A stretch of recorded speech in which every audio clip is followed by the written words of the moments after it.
What's up? What's up? What's up? Welcome to the All Around. I'm your gracious host, Dr. Anthony. Please tune in on Mondays at 6 p.m. for your entertainment purposes. We will hit current topics, old topics, and everything else in between. Be there or be square. Deuces, my loves.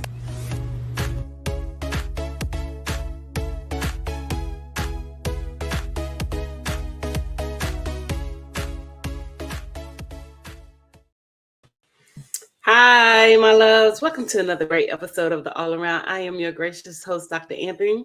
Woo! And we have some hot topics that we are going to discuss tonight. So, of course, we talk about different topics from around the world, what's happening in our local politics, the national politics, and things like that. So, without any further ado, let's go ahead and bring out my producer, Mark Lee, so we can jump right in and get started. Glad to jump in with you and everything. How are you doing? Everything's going well. Yeah, you're always looking lovely and all along those lines. I was going to ask you something because I saw we had another crazy person that decided they wanted to jump into the political fray and to support Donald Trump. So apparently Antonio Brown, who used to be a player for the Pittsburgh Steelers, I believe was the team he played for, has come out and said that he's going to support Donald Trump and all along those lines. So I don't know if you had any crazy thoughts about another person that wanted to jump in and throw their support behind this crazy person that wants to be president. I mean, like I said, for the life of me, I don't understand why minority men are supporting this person. He has a Donald Trump, that is, he has a new lawsuit from the Central Park Five, stating that he misrepresented some information and things like that, which we already know. He always misrepresents information and lies about things that's happening and things that's going on, and he's still spreading the misinformation about these young men who were falsely accused, and the rapist was already in jail, but because the parents did not have money to fight the case, they were tried and convicted unlawfully, and things like that or whatever. So yes, he is definitely going to be tried and convicted. So I cannot wait until that happens and that takes place. I see that the Supreme Court has already shut down Michael Cohen's case against him. They won't allow it to go for any further, but we already know that anytime it's anything against him and things like that, he has a handpicked Supreme Court. So they're basically protecting him and things like that. So, for me, with, like black men and black people who are supporting this person, it is absolutely insane, as to why and how that these people are, still in their right mind can support this man. Honestly. Well, I don't get it. Well, I was glad, like I told you earlier, last Thursday, I had the pleasure of hooking up with Daybreakers, which is a dance group. I think they might be based in New York. I can't remember where their home base is, but they used to do worldwide raves before the pandemic. And then during the pandemic, I kind of met them through Zoom because they were doing Zoom versions of it and everything. But they had an event here in Durham, and we marched to the polls and had a decent crowd, not a great crowd, but a decent crowd. And that was the first day of early voting. And then I think it was either Friday or Saturday, some of our students from our HBCU did a Soul to the Polls kind of rally, and that actually had major attendance because I think that they had drums and everything else. But in both events, they got the youth mobilized and got folks out there. So hopefully that's what we're seeing around the nation is the youth mobilizing and getting out there to vote for Kamala Harris and all along those lines. But like I said, I've heard about both of those events, and both of those events seem like they were good events in that sense and all along those lines. So I don't know how things have been going in DC, as I was asking you earlier, but we've got a lot going on here just at the Cultural Center, because as folks can tell, sometimes I'm doing the show from here, but we just had a full week. We had the Durham Symphony do American music yesterday, and we had the quilters here, African-American quilters, showing and demonstrating what they do on Saturday, and then we had the poetry slam, and then we had a movie that you would find interesting. It was called God Talk, which was about how millennials are handling religion and how many of them are going that spiritual path and all along those lines. But it is a movie that was sponsored partially by the Smithsonian and some other organizations here in this area, but apparently they're taking it on a nationwide tour. But they're asking young people how they are dealing with religion or not dealing with religion. religion? Because I know you came and you have not hidden it from a religious background, but we were just talking about how a lot of the church folks, and particularly the millennials, are not pleased with the direction that church is going in terms of giving them a voice. I'll just say it as that. But I don't know how you feel about that as one that grew up in that environment. Mm-hmm. So, I mean, my thing is, you have to seek your faith and, follow what you believe. You cannot rely on someone else to, present the information. You have to read the Bible for yourself, and when you idolize humans, you're going to always be, let down because humans make mistakes. And a lot of times, a lot of people idolize these pastors and they look at them as if they're celebrities and look at them as if they're God and things like that or whatever. And, when something doesn't happen, their feelings are hurt, then they want to turn against the church.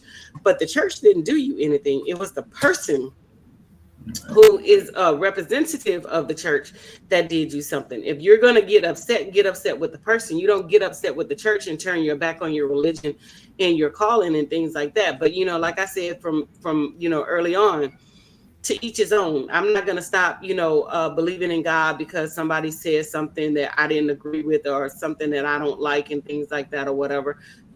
Again, to each his own. If that's the route that you want to take, if that's the route that you want to go, that's on you. You know what I'm saying? But you have to be a seeker of knowledge, and you have to understand and read the Bible for yourself in order to gain knowledge and in order to get that spirit of discernment and things like that, so you can understand and you can comprehend the word. And when you know that there are false prophets, you can recognize the falseness against the realness and things like that or whatever. So even my thing is, if you were not even brought up in the church, you can still seek knowledge and you can still seek that understanding, and you can visit different churches. You can talk to different people. It's not just a one size fits all type situation. Right. For example, the pastor in Houston made a statement that giving to the poor is not a blessing. You don't get no benefit from giving to the poor. And my thing is to each his own. I'm not gonna not give to somebody who's less fortunate and things like that. I'm not gonna not do for somebody if God puts it in my heart and on my spirit, in my spirit and on my heart and things like that. I'm gonna do what I gotta do. Blessings come in many ways and many sizes, factors, and things like that or whatever. But for someone to just sit out there and say that you don't get blessings for blessing people who are less fortunate, that's inaccurate and that's not true. So even you have to have a spirit of discernment, and you have to know the word for yourself in order to know when these people are shooting game and running BS by you. So he wants all the money to come into the church where he knows that he can directly benefit from it. He doesn't want anyone to give to the poor and less fortunate, which is so sad. And as far as these millennials are concerned, you have to do what's best for you in terms of your spirituality and in terms of your relationship with God. If you don't believe in God, that's on you. If you do believe in God, that's still on you. But you still have to pray and you still have to be a seeker of knowledge in order to understand the Bible and in order to understand the word. No, that makes a lot of sense. And like I said, the movie focused on that to some degree and everything. It also talks about how certain things that were not as prominent in the Bible days are now out there. So they're trying to figure out how they can deal with it and everything. Because I think they dealt with a little bit about how churches are either dealing with or not dealing with the LGBTQ community and transsexuality and a number of other things like that. And there was a number of folks that even talked about their faith walk, kind of like what you're talking about. And there were some people that chose to go the Eastern religion route, including some African Americans that decided to go the Buddhist route. And like you said, it's really each person's journey and everything. But speaking of that journey and speaking of people pandering toward a certain group and everything, there is no doubt that in my mind, Donald Trump is trying to sometimes pander to the evangelicals. And apparently later on, but as a matter of fact, while we're doing this show, he's going to be appearing at the 11th hour faith leaders meeting here in North Carolina in Charlotte. And he'll be joined by Ben Carson, the former Housing and Urban Development Secretary, and his son, Eric Trump. So if we wanted to, we could jump over and watch that according to the Hill, because that's going to be at 6:30. So there's no doubt in my mind that he's trying to appeal to the evangelicals and all along those lines, because these are North Carolina faith leaders and everything. But I'm sure there'll be some other people that aren't from North Carolina there as well. But it does seem like he's kind of cater toward those evangelicals. Of course not. He would not get no love and no support on my show. I don't want anything to, be as if I'm supporting this man and things like that or whatever. You brought it up, we can discuss it, but as far as he and airtime and play on my show, that's not gonna happen. The only person that I would yeah, the only person that I would give any type of airtime and play is Kamala and things like that, because I support her wholeheartedly and things. Now, granted, I do talk about Trump and things like that or whatever, but as far as giving him airtime and things like that. No, because I don't want people to liken me and think that I'm in tandem with anything that he has going on and things like that or whatever. So no. And my thing is he's pandering to folks, like you said, and he's trying to get people, because he's lied and he's continuing to lie. And he's trying to get people to go out to the polls and vote and things like that. But the thing about it is they have woke a sleeping beast when it comes to like young people and things like that, and especially suburban women, suburban moms, for the suburban women and suburban moms. Kamala does, so it's a lot on the line when it comes to women reproductive rights and things like that or whatever. I don't want a man telling me what I can and cannot do with my body, because you don't know my body. You don't understand me as a woman. You don't understand me as a female. You cannot possibly understand what I go through, because you've never experienced it. So for someone who has never experienced anything that a female is going through, how can you accurately tell me what's going on with my body? You know what I'm saying? So no, it's a lot on the line and it's a lot at stake in this election. And people need to understand that, it's not just about black and white. It's about all of our rights being infringed upon and taken away and things like that. Because this man has already said that he wants to be a dictator. He wants to be in the position for life. He wants his children to run the country and things like that or whatever. And, we need to send him a strong, hard message that we don't want him. His children are corn children. We don't want any of them, and we don't want any of the Republicans who are in cahoots with all the foolishness that he has going on, because there is no way that this man should have a large platform the way that he does after he tried to overthrow the government. And he's now saying that if he doesn't win, that the election is rigged. The election is rigged. We're sending you a strong message that we don't want you. And that's just the bottom line. We don't want you. We support Kamala, and that's who we're going to vote for. And that's who is going to be the next president of the United States. No, I agree with you, but apparently he's also, because even one of the founders of the network has brought it up a couple of times and everything, but he's out there touting that he is the father of IVF, and that to me makes no sense at all, how he's going to be the father of a birth control method, and all along those are a thing to deal with contraception and child rearing and all along those lines. But how he can say he's the father of that is beyond me, and I don't understand this logic of his. But we did get some good news on that front from the Republicans, as we know that Cheney has come out and supported. But another one came out today, and this one may surprise folks, but I'm glad to see that another major Republican Party icon has come out and everything, well, at least the family has. But Susan Ford Bales, the daughter of former President Ford, just recently came out and endorsed Vice President Harris in the upcoming presidential election. She said, when my father, Gerald Ford, was sworn in as America's 38th president, the nation was in need of a serious, compassionate, and honorable leader who had the courage to do what was right and always defend our Constitution. His dedication to those values helped bring our country through a turbulent time and restored American trust in our democracy. We face a similar dynamic today. So Ford, a Republican, was sworn into office in 1974 and served as vice president to former President Nixon, and took over as commander-in-chief after Nixon resigned. And his daughter is also a Republican, who said she may not agree with Harris on everything, but knows she will defend the Constitution and not replicate the horrors of the January 6, 2021 attack on the Capitol. She even said, Vice President Harris and I likely disagree on some policy matters, but her integrity and commitment to those same principles that guided Dad have led me to conclude that Kamala Harris should be elected the 47th president of the United States. So she said Harris recognizes good and greatness in the country and will work beyond partisanship to move forward. So last thing she said is, this is what America deserves from our president, and that's why I am proud to endorse Vice President Harris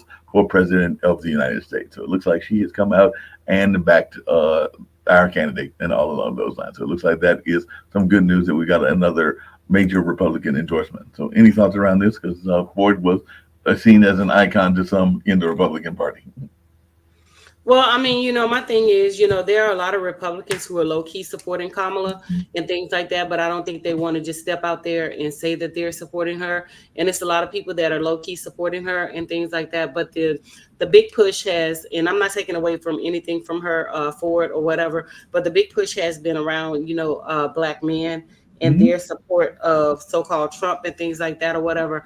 I honestly don't think that he has a lot of support in that category, because it is a lot of Black men who has come out in support of Kamala Harris and say that they are voting for her and things like that or whatever.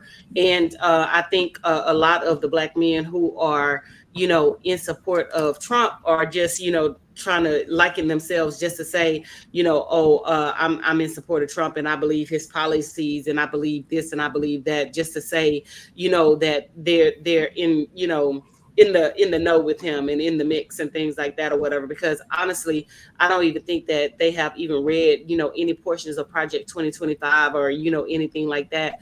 And I honestly don't even think that they even understand that the very people that he is mentioning and talking about law and order are them. You know what I'm saying? And they don't get that. It's not anything else. It's it's sheer racism.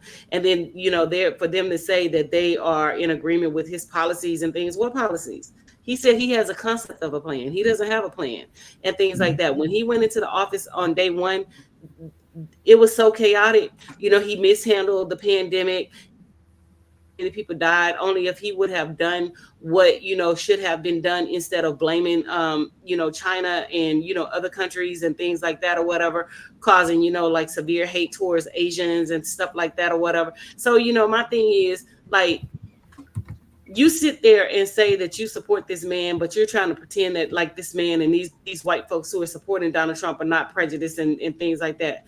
They even turned on their own Black people who were in support, going to the rallies, beating them up at the rallies. So you mean to tell me, with all of this evidence and all of this data, you gonna still sit there and say that you're going to support and vote for this man and things like that, and he's not racist, he's not this, and he's not that? I mean, Tim Scott is a prime example. He wouldn't even shake Tim Scott's hand, and that was on live national TV. You know what I'm saying? So how in the hell y'all as Black people gonna sit here and say that you gonna vote for this racist and things like that or whatever? It just baffles the hell out of me, because I just cannot wrap my mind around it, honestly.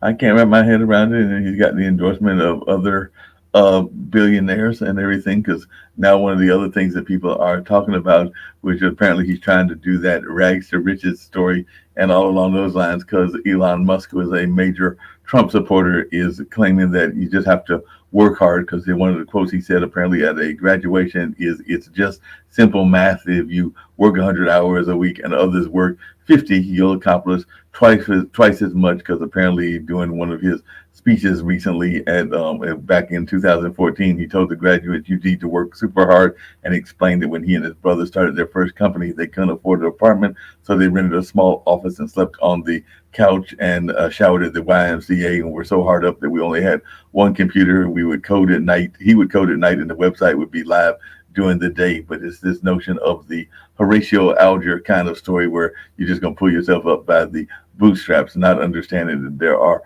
other factors involved in that story as well. I'm sure even with him, there were other factors involved, including who some of his backers were and everything. But I love when they give this notion that they were as poor and as struggling as some of us have been and everything. So what's your take when some of these folks are trying to maybe snow us a little bit? Well, I mean, that's a lie. That's the BS lie. You know what I'm saying? We even have data showing that he was at McDonald's serving French fries and things like that or whatever. Like, come on, dude. Like, honestly, like you're the very reason why the Republicans shut down raising the minimum wage and things like that, talking about the billionaires and they're not going to be able to do that, and they're going to close down these stores and things like that or whatever. And I mean, for you to, that's an insult to, like everyday workers and things like that or whatever, who utilizes those positions to support their families and things like that. You never worked at a fast food restaurant a day in your life. You inherited your money from your father. Let's just be clear. Elon Musk, you inherited money from your mother. His mother was a model and he came from millions and things like that. He never pulled himself up by the bootstrap. Trump never did either.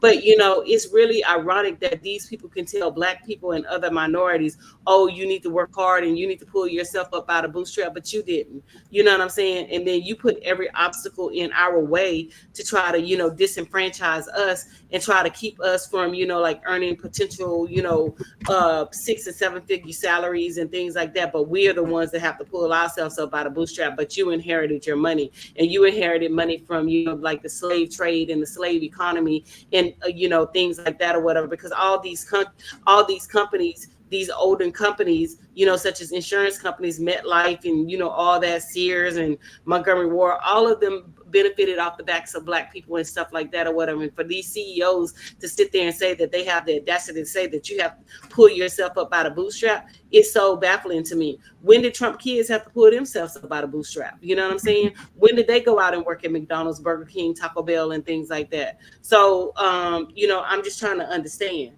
so you sit here and you tell people who are actually working and doing these day-to-day jobs that they have to sit there and pull themselves up by the bootstraps and things like that. And for me, it just, it's just really perplexing how, the poorest of the poor, will try to give all their money to, like these Republicans and donations and, things like that, buying their supplies and stuff.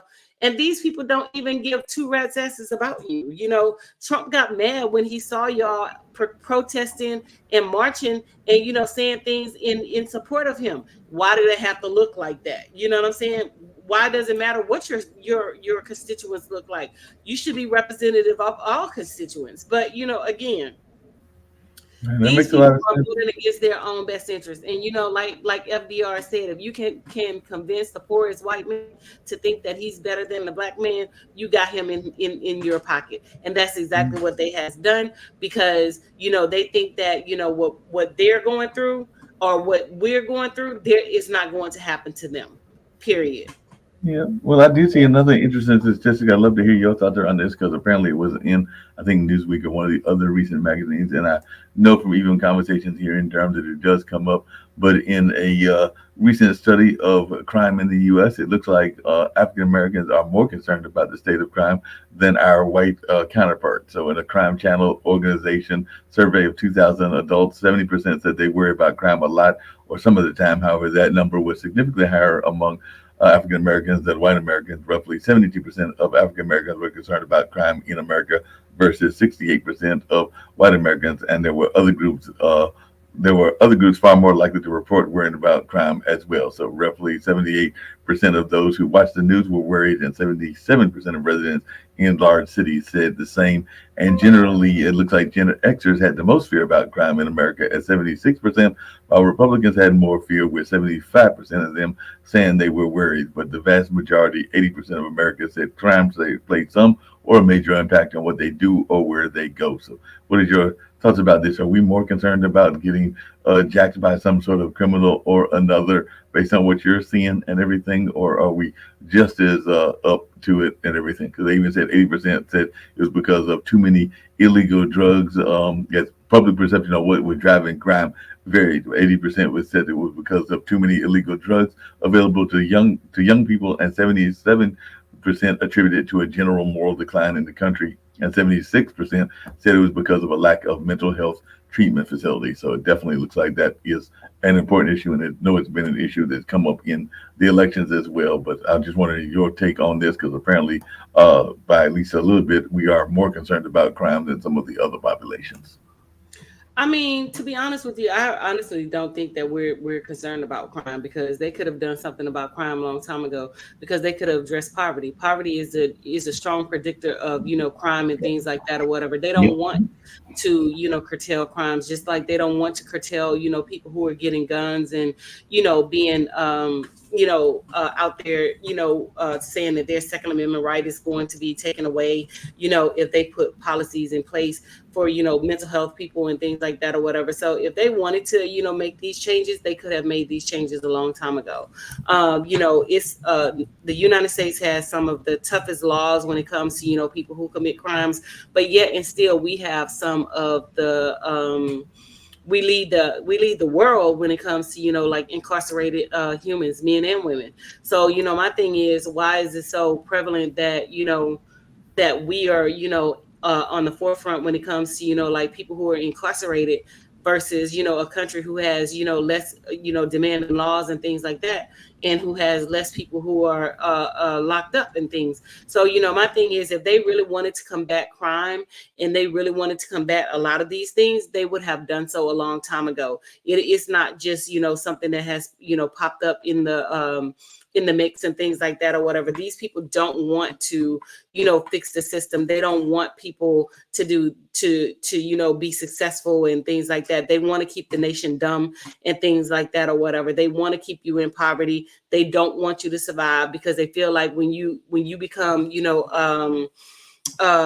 high on the horse or whatever, they can't control you. So it's all about, control and, things like that or whatever, subliminally sending out, different messages and things like that, because, propaganda was key with Hitler when they, threw the Jews in the incinerator and things like that. They made the people believe that this was the right thing to do. So, my thing is, if they wanted to fix these problems, it could have been fixed a long time ago, Well, period. speaking of problems that they can fix and everything, as you know, sometimes the medical establishment is also not doing that great for us as well, because there was a recent study that came out and everything that talks about after black patients undergo a surgery, they are more likely than their white counterparts to receive only an opioid for post-operation pain relief. I want to say that even when my dad had surgery, that he had, I think it might have been morphine or one of the other ones that's a painkiller, rather than a more nuanced combo of drugs that could work better and everything. So there's something called the analgesics, and so-called multimodal analgesics is the recommended way to go. But experts say that unfortunately our patients, African American patients, are 29% less likely to receive it. So it looks like a lot of times we are not we are getting things that could be more harmful than helpful and everything. So I don't know any thoughts around that, because I do know that that is a concern, that sometimes we don't get the kind of medication and medicine that we should. I won't say that it even come up in the way that women, meaning African American women, are treated in maternity and all along those lines. But any thoughts about how the medical establishment has its racist problems as well? Well, I mean, the thing about it is we've already known that, there's racism in the medical field. And I tell people, black doctors understand black issues. Seek out Mm. black doctors, bottom line. I mean, I live here in DC. So one of the first things that I did was I sought out black doctors. And what better place to go is Howard University Hospital. Mhm. So my gynecologist is over at Howard University Hospital. And I always ask my gynecologist, who would be a great doctor for me to, go to as my primary and things like that or whatever. So black doctors refer you to black doctors. So if that's what you want, seek out a black physician or whatever. Because I haven't seen a white physician since I think I lived here in the city, and things like that or whatever. So like I tell people all the time, black doctors understand black issues. If you want your issues taken care of and you want your issues understood, seek out a black doctor. Yeah, that makes a lot of sense and everything. I know sometimes we talk about some of the other communities, and I know you're going to love this one, but apparently our fine folks in Puerto Rico are about to get a federal government loan of about $860 million, because the federal government announced today, meaning Monday, a $860 million private loan guarantee for the construction of solar and battery storage facilities for Puerto Rico, because that's getting them one step close to their 2050 goal to be energy independent amid a Mhm. slow global movement to transition to clean, renewable energy like other places in the United States, such as Hawaii and California, but it looks like they are going to get a sizable portion of money. And I know there are some people that have even talked about independence for Puerto Rico as well. But it looks like they're about to get a nice little check in order to build these solar panels and get the solar going in Puerto Rico. So well, I don't know if you got any thoughts about whether Puerto Rico should be a state or not, and whether they should get this money and everything. But it looks like they're about to get this big check. Honestly, I don't care because they put their trust in Trump and things like that or whatever. So my thing is, let the Republicans help them out. I don't want my black tax dollars going over nowhere that we're not wanted and warranted and things like that or whatever. And don't get me wrong, it's not all Puerto Ricans, but the vast majority of them bask in the glory of these white folks. But then Trump, he threw supplies at them. You know what I'm saying? He didn't even, treat them with respect and dignity and things like that. He was throwing supplies at, Puerto Ricans and stuff like that or whatever. But then in the aftermath, you want Black Americans to step up and take care of, what the white folks did not step up and take care of and things like that or whatever. So, my thing is to each his own. When y'all start respecting us, we'll start respecting you. And that's just the bottom line. You know what I'm saying? Honestly. Period.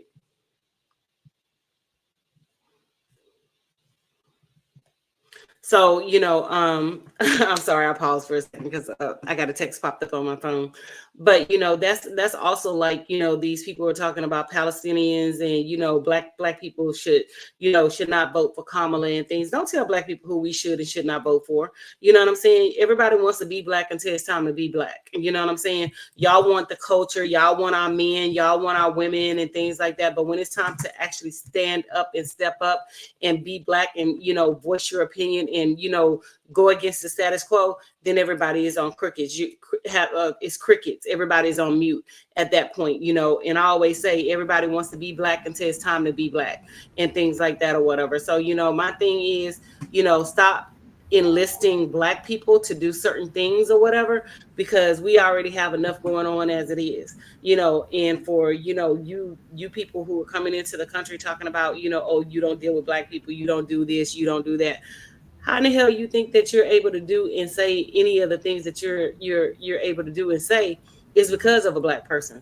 One of our one of our elders, one of our ancestors and things like that or whatever, fought for the right for you to come over and for you to be able to, have these freedoms and things like that or whatever. So my thing is, stop trying to tell black people who we can and cannot vote for, how we supposed to feel and what we're supposed to do and things like that. Because, white women good for that. Trying to tell black women and black people what we're supposed to think and how we're supposed to think and things like that or whatever, Yeah, and like I said, we got these athletes that are doing crazy things, and I don't get it because even ex-star Lavon Bell was another one of those people that played, I think, for the Steelers and everything. He's under fire for some remarks that he made that basically people are saying were very racist and all along those lines, and also sexist as well. So definitely, apparently, he posted a picture of himself on X with the caption "Trump or the."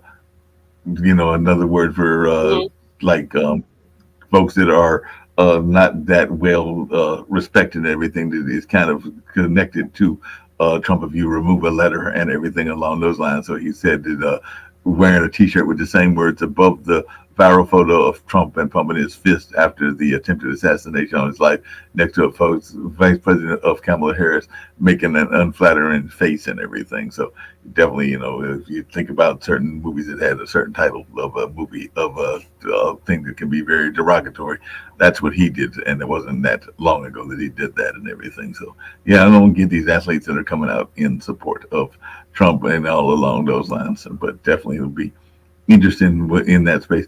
I got given off of that just for a second. I did see another article that was quite interesting, and you're a teacher and an educator, so maybe you've got some thoughts about this. But there is an article that came out recently that says that more African American children are experiencing the changes and challenges of puberty earlier than others. So it says that they're experiencing that, and it was a report from the 2024 report from Harvard T.H. Chan School of Public Health, and that African American girls from lower lower economic statuses are starting their period before the average age, and a 2012 study noted an early onset of puberty for boys in the U.S., with African American boys reaching puberty earlier than other groups. So it says that puberty is starting earlier and lasting longer, according to bestselling author Nancy Reid in an interview with the Griot. We must prepare kids for these changes with accurate information, allowing them to understand and embrace their bodies without shame. So just wanted your take on this. And are we doing something with our food, or is there a reason that our folks, particularly in our community, are starting to experience earlier puberty than they might have done historically and everything? So they're saying that there are factors like diet, stress, and possible epigenetic influences that have been cited as well. But you're an educator, so have you observed that? Because you would see these kids much more than I would. So it's definitely the food. I think it's the steroids and things that they're using, and those cloning drugs that they're using to clone, food, the chickens, especially chickens. Because if you go in the store, the chicken, chicken meat is so large now, and you can tell that the chickens were on steroids and things like that. So it's definitely, for me, the food definitely plays a role into, how it affects our bodies and things like that. Not only does the food, but also, stress can, bring up on certain things, and then genetics too. So we have to understand how genetics work when it comes to, female bodies and things like that or whatever. Because some women start their cycles, around 8 years old. But the typical age is around 12 and things like that or whatever. But some younger women have, experienced even menopause, at an early age and things like that or whatever. So we just have to, be diligent about, what's happening and things like that or whatever when it comes to, like the intake of, food and stuff like that or whatever. So, yeah. It sounds like because they were even saying it was impacting other things as well. Because I think I even heard it was impacting some of the things dealing with women's body parts as well, like with the menstruation. Because it says that new study has recently found that African American children are beginning to menstruate at earlier ages. So it does look like Mhm. there is a number of things that are going on in that space and everything. And definitely that's interesting and everything.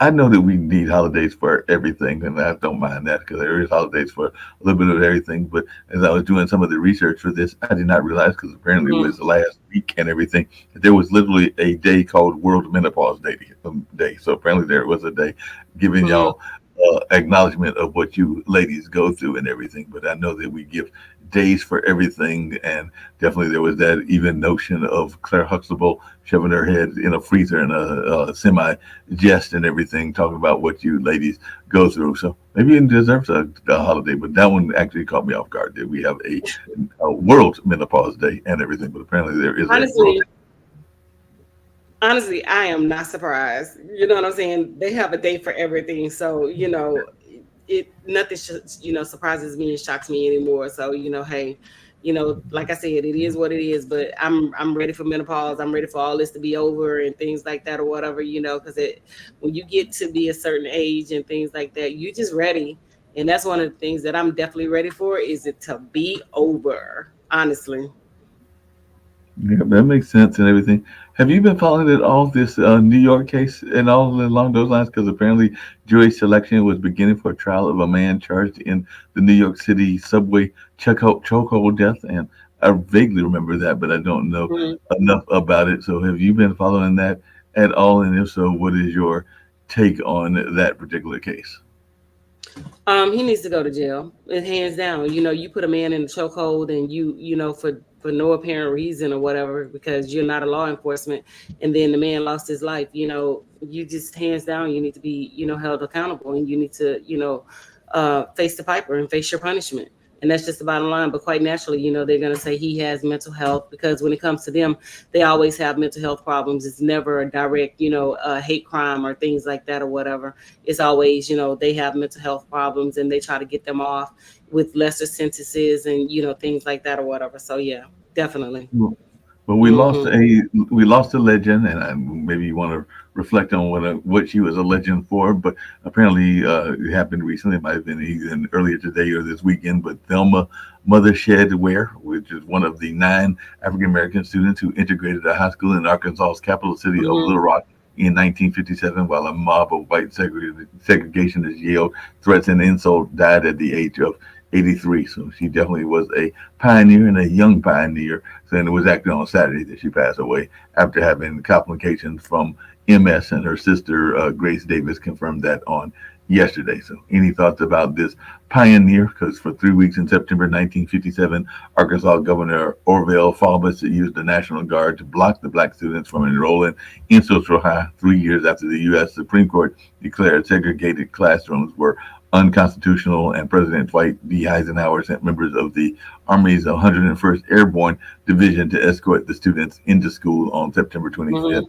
1957. And later, she was enrolled at the University of Arkansas in Fayetteville, where when her sister and the other students, um, David said she was enrolled in the university at the University of Arkansas in Fayetteville when her sister and the other students, Minna Jean Brown, Elizabeth Eckford, Ernest Green, Melba Patello, Gloria Ray, Terrence Roberts, Jefferson Thomas, and Carletta Walls integrated Central High School. So I don't think anybody was really going to hurt her because, we've had racial incidents in Rock over the years. David said of her sister, people would say things that were mean, but they never really hurt anybody. David said in the years that followed, she and her sister spoke about the experience. I think one time somebody put some ink on her skirt or something when she was coming through the hallways, and of course there was always name calling, but she never really had any physical confrontations with any of the students up there. And it definitely looks like Faubus closed all the schools in Little Rock in 1958 to try to avoid further integration. But Mother Shed went out of state to finish her remaining high school classes, and the academic credit transferred back to Little Rock, and she ultimately earned her diploma from Central High School. So, any thoughts just around this legitimate fighter? Matter of fact, David said she was always a fighter. She's been sick her entire life. She was born with a congenital heart defect and was told at an early age that she would never get out of her teens. So, as she approached her 16th birthday, I remember her mother talking about how afraid she was because she thought she was going to die. But she did what she wanted to do. She enjoyed life. Well, I mean, and that goes back to what I was saying earlier. Our pioneers paved the way for a lot of people to come over to this country and, live and enjoy some of the simple liberties that they were denied and that they could not experience. Segregation only happened in the 1950s. That's not that long ago. We still have people that were discriminated against, and we still have places that are still segregated. And that's what I try to, convey and get people to understand. And you're out here talking about, you want to be a Trump supporter and things like that or whatever.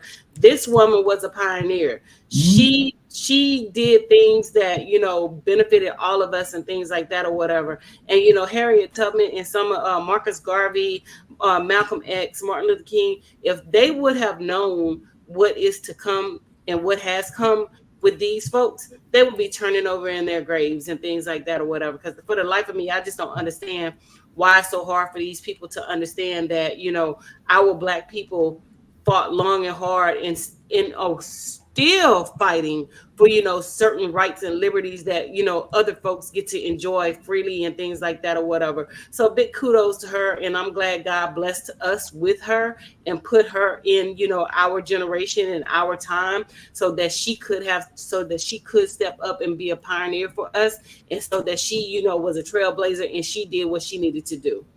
Yep, I agree. She was definitely a true trailblazer and all along those lines, and did some amazing work in that sense and everything. So definitely got to have Hmm.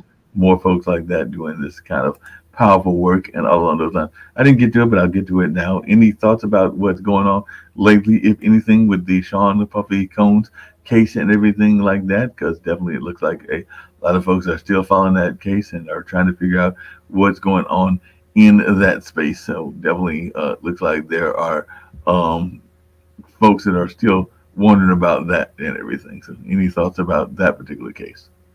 I think it's a lot of people that's going to be bandwagoners. They're going to jump on the bandwagon because they're out to get money. Same thing that happened with Bill Cosby and any other powerful man and things like that. Not saying that I'm taking away from victims, but it's just the reality of it. But my thing is, everyone, if you're trying to expose and trying to sue this man, you need to be, he has a right to confront his accusers. And one of the things is that his attorneys are asking for is, who's the accuser? So I think that they have some other things up their sleeves in terms of his defense and things like that.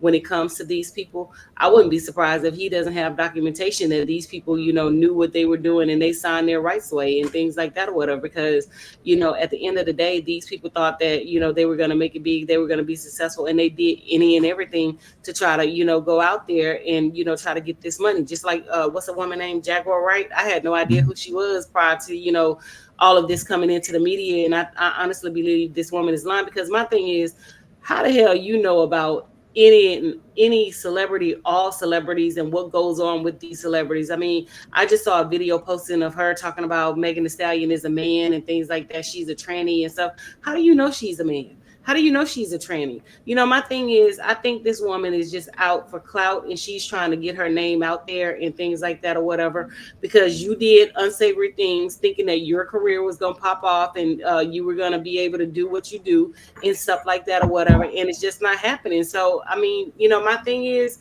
it's going to be interesting to see when when it all boils down to it, when it all hits the fan and things like that or whatever, when all the names come out as to who is accusing who and who has done what and who has said what. So it's going to be really interesting to see.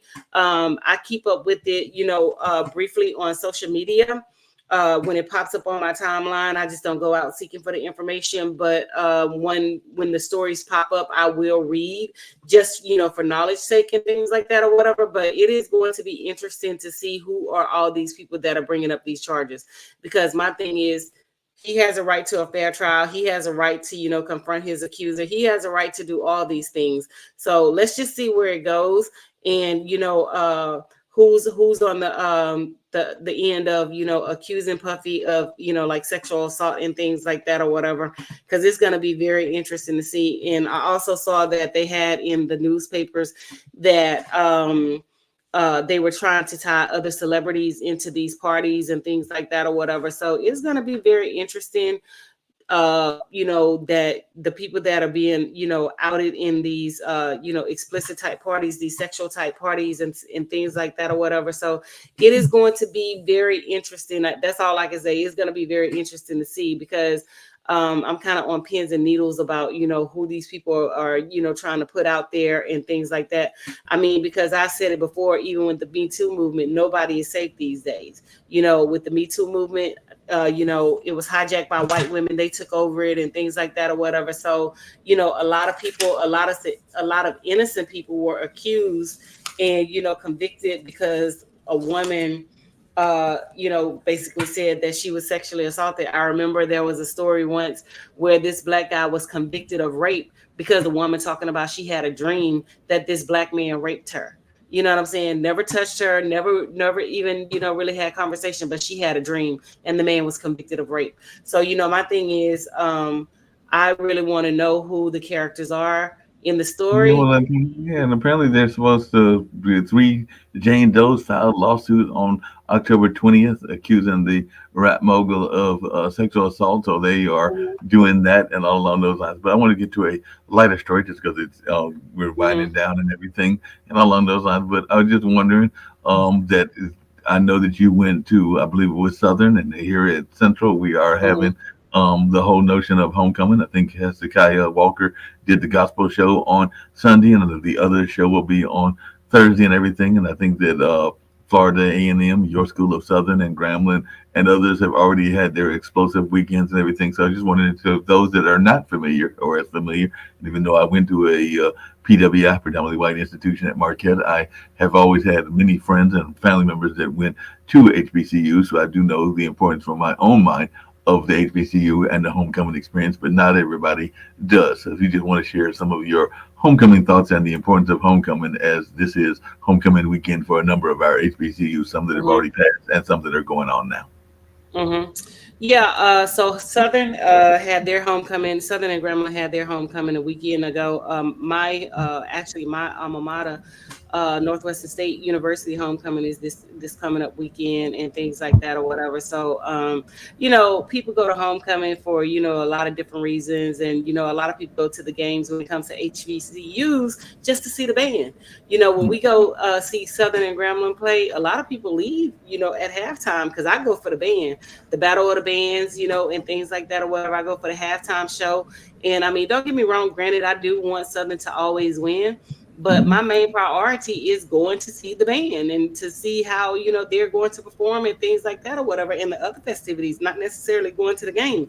And so, my thing is, if you know, you know. If you don't know, then you just don't know. You know what I'm saying? So, this Southern and Grambling has been ingrained in us since, like I was born in 1974, and, just the camaraderie around, the HBCUs and, the things that we do in terms of, family and support and, the drum majors, the dance line, the dolls and, things like that or whatever. It's just amazing to, get a chance to go out there and see, I will be going back to Bayou Classic. I did not go last year because I was in Italy, but I will be going back this year to go to Bayou Classic because I miss it and things like that. So I'm really excited to see, what each one of the schools is going to bring in terms of their band, their dancers, the drum majors, and, things like that or whatever. Although I did not go to Grambling, my papa did, but I went to Southern University in Baton Rouge and also Prairie View A&M University in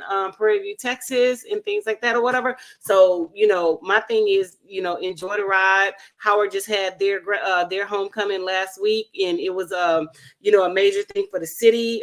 Is a lot of events that's going on. They have their step show that's on Friday nights, like most of them do, and things like that or whatever. So it is going to be very interesting to see, what is going to take place when it comes to, the halftime show and, the battle of the bands, the parade, and, all those things and stuff like that or whatever. So I am really, really, really, really excited about going back to New Orleans for Bayou Classic and to, check out two of the most prominent HBCUs that are, put on the map because of their bands. So I am really, really, really excited about that. And I cannot wait. If you have never experienced the HBCU and experienced the band and the battle of the bands, the step show and things like that, you are in for a treat if you ever do go.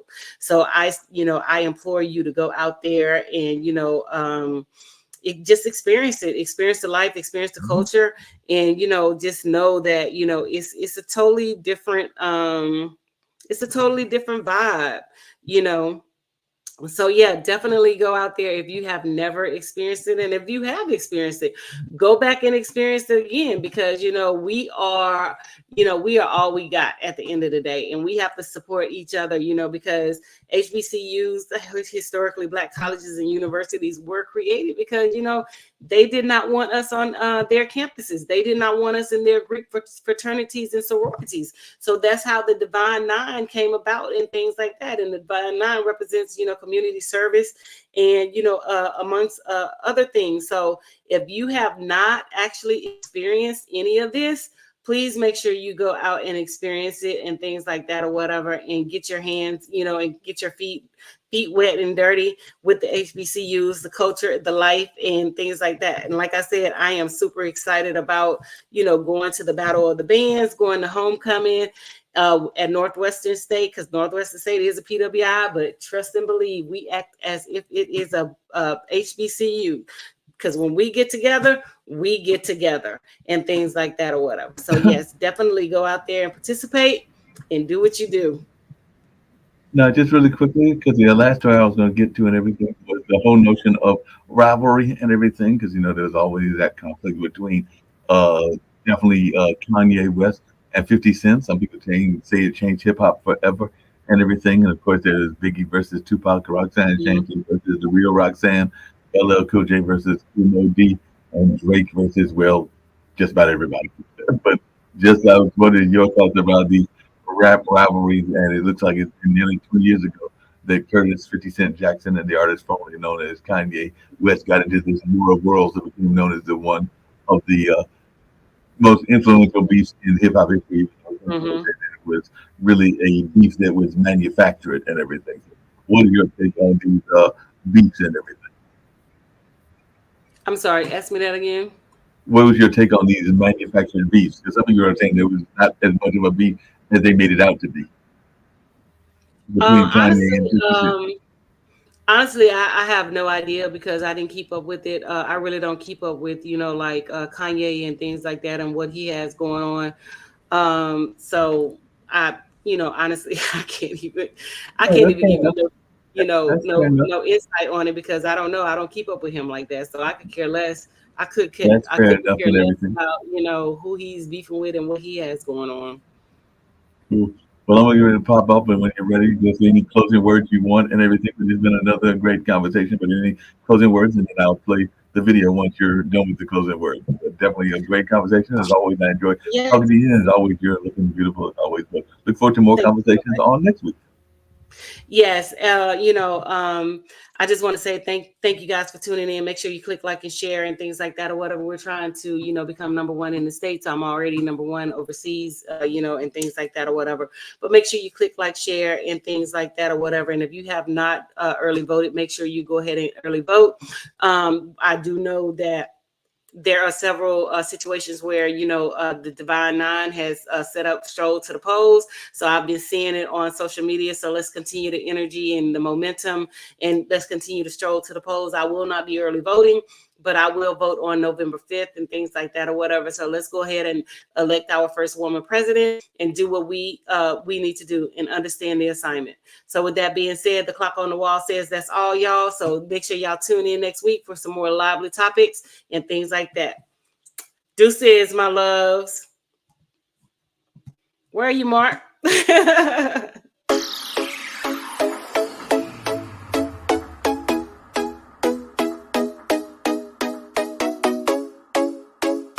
What's up? What's up? What's up?